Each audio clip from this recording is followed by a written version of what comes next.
ఓం నమో నారాయణాయ. ఓం నమ శివాయ. కార్తీక దామోదరాయ నమ.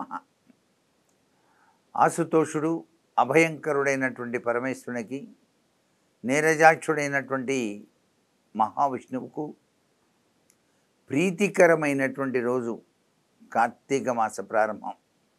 ఈ రోజున ప్రతి ఒక్కరూ కూడాను తప్పనిసరిగా తెల్లవారుజామునే చన్నీటితో స్నానం చేయాలి. ఆ స్నానం చేసేటప్పుడు కూడాను గోత్రనామాలు చెప్పుకొని కావేరీ నదిలో స్నానం చేస్తున్నాను అని చెప్పేసి మనసులో అనుకుంటూ స్నానం చేయాలి. వివస్త్రులై మాత్రం స్నానం చేయకూడదు. పురుషులు తప్పనిసరిగా వస్త్రం కట్టుకొని స్నానం చేయటం ఉత్తమోత్తమైనటువంటి పరిస్థితి.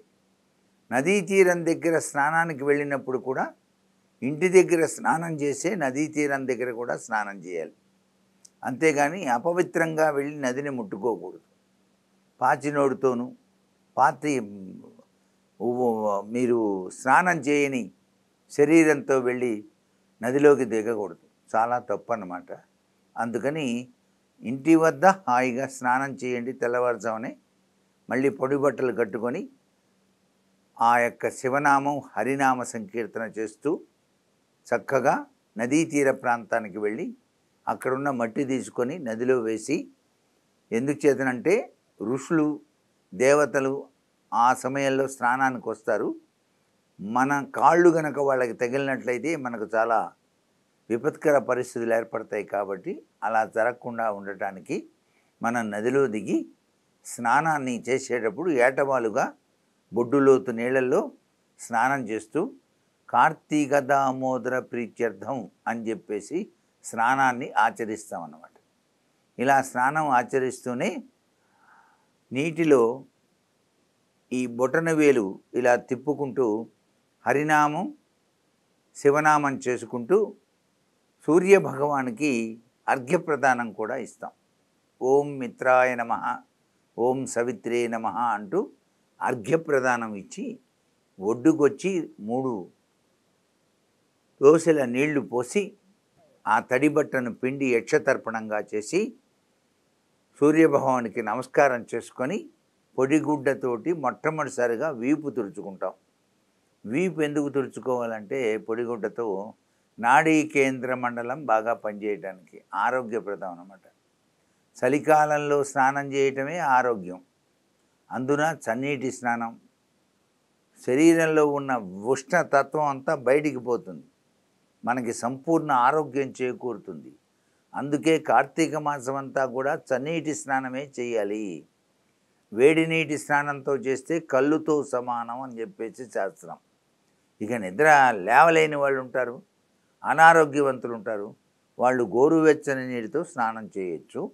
స్నానం చేయని వాళ్ళు గాయత్రీ మంత్రాన్ని చదువుకుంటూ నీళ్లు చల్లుకోవచ్చు. ఏది పూర్తి అనారోగ్యంతో ఉన్నటువంటి వాళ్ళు. మామూలు ఆరోగ్యవంతులు మాత్రం చన్నీటితోనే స్నానం చేయాలి. ఇలా స్నానం చేసి పొడి వస్త్రాలు కట్టుకొని విభూది రేఖ పెట్టుకోవాలి. ఈ విభూది పరమైశ్వర్యప్రదం. శివునికి చాలా ఇష్టం కదండి విభూది.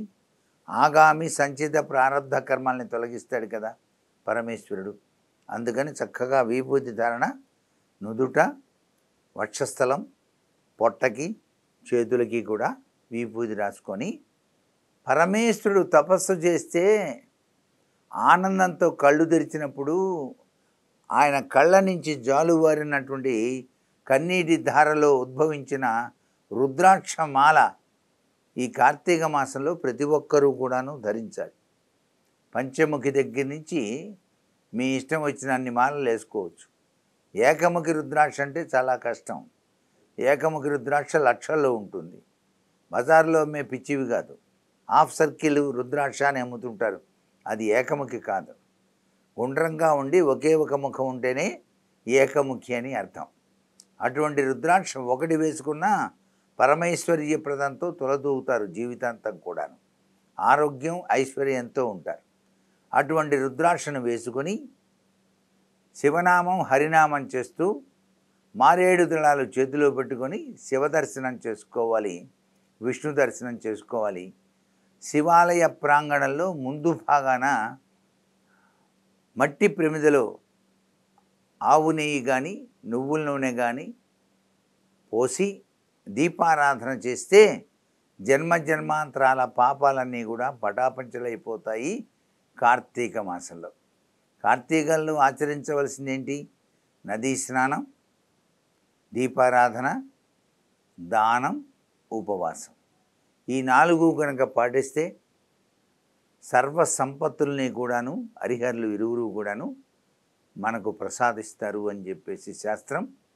పరమ పావనవంతమైనటువంటి కార్తీక మాసం పావన కార్తీకంగా భావిస్తూ ఈ నెల రోజులు కూడాను అందరూ కూడాను విశిష్టవంతమైన సాంప్రదాయ పద్ధతిని పాటించి తరిస్తారని ఆశిస్తూ అందరికీ శివోహం సచ్చిదానందం.